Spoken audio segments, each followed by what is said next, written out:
Welcome to the Leo.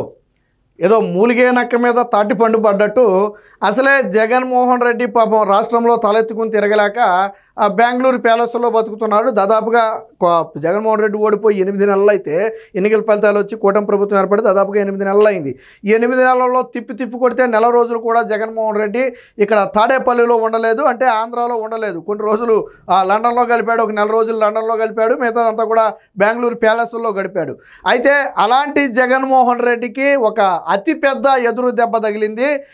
YCP హయాంలో deputy chief మినిస్టర్గా చేసినటువంటి ఆళ్ల నాని. ఏలూరు వైసీపీ జిల్లా అధ్యక్షుడిగా ఉన్నాడు, ఏలూరు ఎమ్మెల్యేగా ఉన్నాడు. గతంలో విడుదల రజనీ కంటే ముందు వైద్య ఆరోగ్య శాఖ మంత్రిగా పనిచేసినటువంటి వ్యక్తి ఆళ్ల నాని.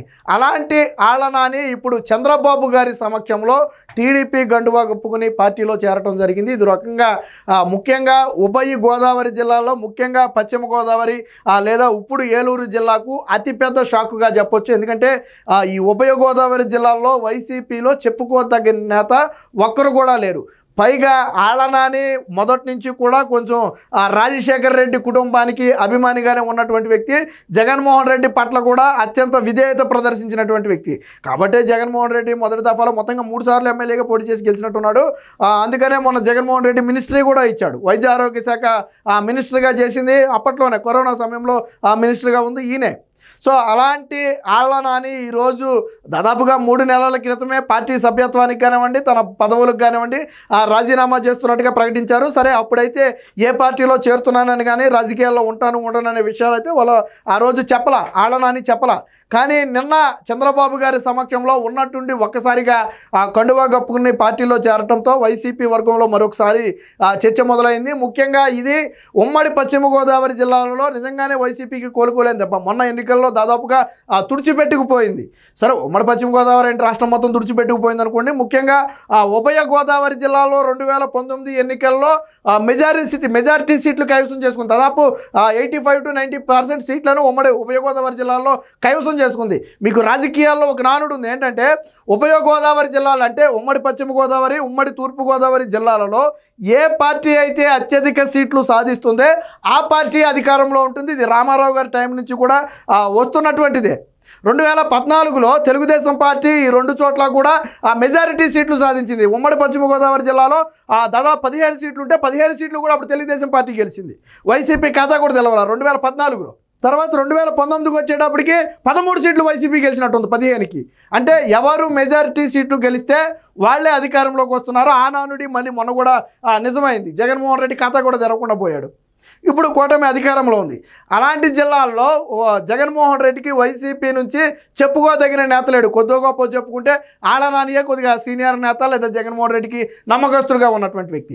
అలాంటి వ్యక్తి కూడా ఇప్పుడు తెలుగుదేశం పార్టీలో చేరటంతో దాదాపుగా వైసీపీ పార్టీ పూర్తిగా ఉభయ గోదావరి జిల్లాలో తుడిచిపెట్టుకుపోయే ప్రమాదం అయితే ఉన్నట్టుగా తెలుస్తుంది.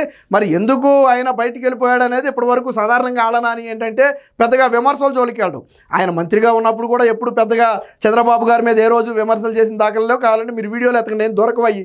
ఆయన చంద్రబాబు గారి మీద విమర్శలు ఏం దొరకవు. అసలు సాధారణంగా తక్కువ మాట్లాడుతూ ఉంటాడు. అందులోనూ రాజకీయాలకు సంబంధించి చాలా తక్కువ మాట్లాడతాడు. ఇతర నేతల్లాగా ఎప్పుడు ఫోకస్లో ఉండే వ్యక్తి కాదు. చేసే పని ఏదైనా ఉంటే చేసుకుంటే వెళ్ళిపోవటమే తప్ప మాట్లాడే వ్యక్తి కాదు. అయితే వాస్తవానికి ఆళ్ల నాని చేరికను కొంత టీడీపీ కేడర్ వ్యతిరేకించింది అక్కడ. ఎందుకనంటే గతంలో కొన్ని కేసులు పెట్టడం కానివ్వండి, కొంతమంది టీడీపీ నేతలను ఆర్థికంగా ఇబ్బంది పెట్టారనే విషయంలో కొంత టీడీపీ కేడర్ అయితే అసంతృప్తి వ్యక్తం చేసింది. స్వయంగా గన్ని వీరాంజనేయులు, జిల్లా అధ్యక్షుడిగా ఉన్నటువంటి గన్ని వీరాంజనేయులే నేతల కార్యకర్తల అభిప్రాయాన్ని చంద్రబాబు గారి దృష్టికి తీసుకెళ్ళడం జరిగింది. ఫైనల్ డెసిషన్ చంద్రబాబు గారికే వదిలేశారు. చంద్రబాబు గారు ఏ నిర్ణయం తీసుకున్నా మేము దానికి కట్టుబడి ఉంటామని చెప్పారు. అంతిమంగా చంద్రబాబు గారు ఆలోచించి పార్టీలో జాయిన్ చేసుకోవడానికి ఆమోదం తెలిపినట్టుగా ఉన్నారు. నిన్న గన్ని వీరాంజనేయులు జిల్లా అధ్యక్షుడితో పాటు ఏలూరు ఎమ్మెల్యే బడేటితో పాటు మంత్రి కొలిసి పార్థసారథి, అలాగే రాష్ట్ర అధ్యక్షుడిగా ఉన్నటువంటి పల్లా, వీరందరి సమక్షంలో ఉండవల్లిలో చంద్రబాబు గారి నివాసంలోనే పార్టీ కండువా కప్పుకుని అయితే తెలుగుదేశం పార్టీలో అయితే చేరడం జరిగింది. ఇది రాజకీయ వర్గాలను సాధారణంగా ఎవరైనా సరే అటు ఇటు పార్టీలు మారేవాడు మాత్రం వేరు. వాళ్ళు ఏదో అధికారాన్ని చూసి మారిపోతారు, అది వేరే విషయం. కానీ గతంలో ప్రతిపక్షంలో ఉన్నప్పుడు అంటిపెట్టుకునే ఉన్నాడు. 2014 నుంచి 19 వరకు వైసీపీ ప్రతిపక్షంలో ఉన్నా కానీ ఎప్పుడు కూడా ఆళ్ల నాని పార్టీ మారలా. కానీ 5 ఏళ్ల సాధారణంగా ఆళ్ల నానిలో అసంతృప్తి ఎప్పుడు మొదలైందంటే ఎప్పుడైతే తన మంత్రి పదవిని తీసేశాడు, విడుదల రజనీకి ఇచ్చారు కదా, ఈ మంత్రి పదవిని విడుదల రజనీకి ఇచ్చారు. ఎప్పుడైతే ఆళ్ల నాని మంత్రి పదవి తీసేశారో సాధారణంగా అప్పుడే అసంతృప్తి ఉంది.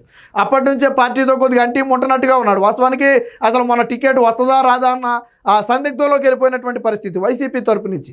అప్పుడు ఆయనే పోటీ చేయడం, ఆయనే స్వచ్ఛందంగా తప్పుకుంటాడని వార్తలు కూడా వచ్చాయి. సరే, ఏది ఏమైనా పోటీ చేయటం, ఓడిపోవడం రాజకీయాల్లో అవన్నీ సహజం అనుకోండి. కాకపోతే ఆ పార్టీ ఓడిపోయిన దాదాపు 4-5 నెలల తర్వాత అయితే వైసీపీ పార్టీకి రాజీనామా చేస్తున్నట్టుగా ప్రకటించారు. ఇప్పటివరకు అయితే జగన్మోహన్ రెడ్డి మీద బహిరంగ విమర్శలు అయితే ఏం చేయలే.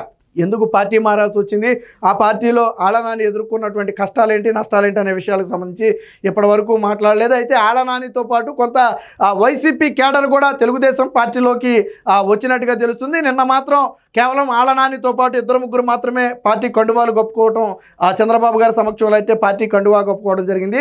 వాస్తవానికి ఇది పెద్ద అడావిడి జరగల. ఎందుకంటే నేను మొదట్లోనే చెప్పా, ఎప్పుడూ కూడా తెర ముందుండే వ్యక్తి కాదు ఆళ్ల నాని అనే వ్యక్తి. కీలకంగా ఉన్నప్పటికీ కూడా ఎప్పుడు మిగతా నేతల్లాగే అంబటి రాంబాబు లాగానో లేకపోతే కోడిగుడ్డు మంత్రి లాగానో ఈయన ఎప్పుడు కూడా స్ట్రీమ్ లైన్లో ఉండే వ్యక్తి కాదు, పెద్దగా స్పందించిన వ్యక్తి. కాబట్టే నిన్న ఈ విషయం కూడా కొంత ఇదిగా ఉంది. ఏది ఏమైనా మొత్తానికి తెలుగుదేశం పార్టీకి కొంత బలం చేకూరిందని చెప్పవచ్చు. ఎందుకంటే ఖచ్చితంగా ఆళ్ల నాని అనే వ్యక్తి కొంత బలమైనటువంటి సామాజిక వర్గాన్ని కలిగి ఉన్నాడు, అలాగే కొంత క్యాడర్ని కలిగి ఉన్నమాట వాస్తవం. అదే క్యాడర్ ఈరోజు ఆయనతో పాటు తెలుగుదేశం పార్టీలో చేరితే ఖచ్చితంగా రాబోయే రోజుల్లో అది పార్టీకే. అయినా అధినేత ఏ నిర్ణయం తీసుకున్నా వాళ్ళ కార్యకర్తలు, అందుకనే సాధారణంగా ఏంటంటే కార్యకర్తలు మనోభావాలు చెప్తారు. గతంలో కూడా అదే చెప్పారు, ఆయన పార్టీలో చేర్చుకోవడం ఇష్టం లేదని.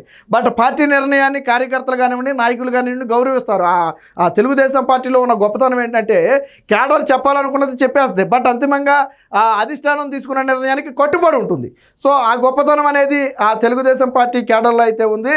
తాజా పరిణామాలతో ఒకసారిగా ఇటుపక్కేమో ఆల్రెడీ వల్లభనేని వంశీ అరెస్టుతో వైసీపీ అంతా గందరగోళంలో ఉన్న నేపథ్యంలో ఇప్పుడు ఆళ్ల నాని అదే సమయంలో కరెక్ట్గా వల్లభనేని వంశీ అరెస్ట్ అయిన రోజే ఆళ్ల నాని తెలుగుదేశం పార్టీలో చేరటం అనేది కొంత వైసీపీ వర్గాల్లో చర్చకు గురైంది. అంటే యాదృచ్ఛికంగా ముందే ఆ డేట్ను ఫిక్స్ చేసుకున్నారా లేదా అప్పటికప్పుడు అనుకుని వచ్చి పార్టీలో చేరారా అనేది కరెక్ట్గా అయితే తెలియదు. కానీ మొత్తంగా ఆళ్ల నాని చేరికతో కొంత వైసీపీకి నష్టం జరిగింది. అదే సమయంలో తెలుగుదేశం పార్టీకి బలం పుంజుకుందని చెప్పొచ్చు. మరి వచ్చే ఎన్నికల నాటికి ఆళ్ల నాని పొజిషన్ ఎలా ఉంటుంది, వచ్చే ఎన్నికల నాటికి మరి ఏ విధంగా ఉంటుందో చెప్పలేము. ఎందుకంటే ఇప్పటి వరకు అయితే ఉన్నారు, సరే వాళ్ళ వ్యాపారాలు కాపాడుకోవడానికో లేదా ఇంకోదానికో వస్తున్నారని సోషల్ మీడియాలో విమర్శలు వచ్చినప్పటికీ కూడా ఫైనల్గా అయితే తెలుగుదేశం పార్టీ నాయకత్వం అయితే ఆళ్ల నాని చేరికనైతే స్వాగతించింది. ఇదే సమయంలో వైసీపీ మరింత గందరగోళం. ఇప్పుడు ఉభయ గోదావరి జిల్లాలో వైసీపీలో ఒక నేత పేరు చెప్పండిరా బాబు మీకు ఎవడరా అంటే వైసీపీ కార్యకర్తల ఆవేదన కూడా ఏంటంటే ఇప్పటి వరకు కొద్ది గొప్ప ఆళ్ల నానికి ఏదైనా ఉంటే చెప్పుకునేవాళ్ళు. సరే, ఆళ్ల నాని నుంచి అధిష్టానానికి వెళ్ళేది. ఇప్పుడు అలా వాళ్ళ సమస్య చెప్పుకోవడానికి ఎవడు దిక్కుముక్కు లేకుండా పోయింది ఉభయ గోదావరి జిల్లాలో. ముఖ్యంగా ఏలూరు జిల్లాను పోల్చుకుంటే ఏలూరు జిల్లానే ఇది. ఏలూరు జిల్లాలో వైసీపీకి ఆ స్థాయి నేత లేకుండా పోయాడు. ఇది ఖచ్చితంగా వైసీపీకి తీరని లోటుగా మారుతుంది. ఏది ఏమైనా ఆళ్ల నాని చేరిక అనేది కూడా ఖచ్చితంగా ఆ పార్టీకి ఇదే. గతంలో కూడా ఒకళ్ళిద్దరు పార్టీలో చేరుతున్నప్పుడు ఏ నేత పోతున్నాడు, ఎవడ బొమ్మన్నాడు, పోతే ఏమవుతుందని చెప్పి జగన్మోహన్ రెడ్డి ఎటకారంగా మాట్లాడాడు. సరే, ఎవరిని పార్టీ ఏమి పట్టుకుని బ్రతిమాలదు అనుకుంటే అది వేరే విషయం. కాకపోతే ఆ వెళ్ళిపోతున్న నేతల పట్ల ఎటకారం ప్రదర్శించాడు జగన్మోహన్ రెడ్డి. మరి వెళ్ళిపోతున్న నేతల పట్ల ఎటకారం ప్రదర్శించాడు, బాగానే ఉంది. మరి నిన్న వల్లభనేని వంశీ అరెస్ట్ అయితే ఎందుకు వల్లభనేని వంశీకి అండగా నిలబడలేదు అంటే ఇటు వెళ్ళిపోయే వాళ్ళంటే లెక్కలేదు, ఉన్నవాళ్ళు అరెస్ట్ అయితే పట్టించుకోడు. అసలు జగన్మోహన్ రెడ్డి భవిష్యత్తులో పార్టీని ఏం చేయాలనుకుంటున్నాడు నాకైతే అర్థం కాల. వచ్చే ఎన్నికల నాటికి అసలు వైసీపీ పార్టీ ఉంటుందా, క్యాడర్ ఉంటుందా? జగన్మోహన్ రెడ్డి వచ్చే ఎన్నికల్లో 175 స్థానాల్లో పోటీ చేస్తాడంటే ఇప్పుడున్న పరిస్థితులను బట్టి అనుమానమే. ఎందుకంటే ఆయన రాష్ట్రంలో ఉండట్లా. నువ్వు రాష్ట్రంలో ఉంటే ఏదో ఒకటి చేయొచ్చు, నువ్వు వెళ్ళిపోయి బెంగళూరు ప్యాలెస్లో దక్కుంటే నువ్వేం చేస్తావు? పార్ట్ టైం పొలిటీషియన్ అయిపోయాడు జగన్మోహన్ రెడ్డి. వెళ్ళేటప్పుడు వచ్చేటప్పుడు గన్నవరం విమానాశ్రయంలో కనపడతారు అంతే. తాడేపల్లికి ఎప్పుడు వెళ్తున్నాడో తెలియదు, అక్కడి నుంచి బెంగళూరు ఎప్పుడు వెళ్తున్నాడో తెలియదు. ఏదేమైనా మొత్తంగా ఆళ్ల నానిక చేరిక అనేది ఖచ్చితంగా వైసీపీ పార్టీకి ఉభయ గోదావరి జిల్లాలో కోలుకోలేని దెబ్బని చెప్పొచ్చు. Please subscribe to Leo news for more videos.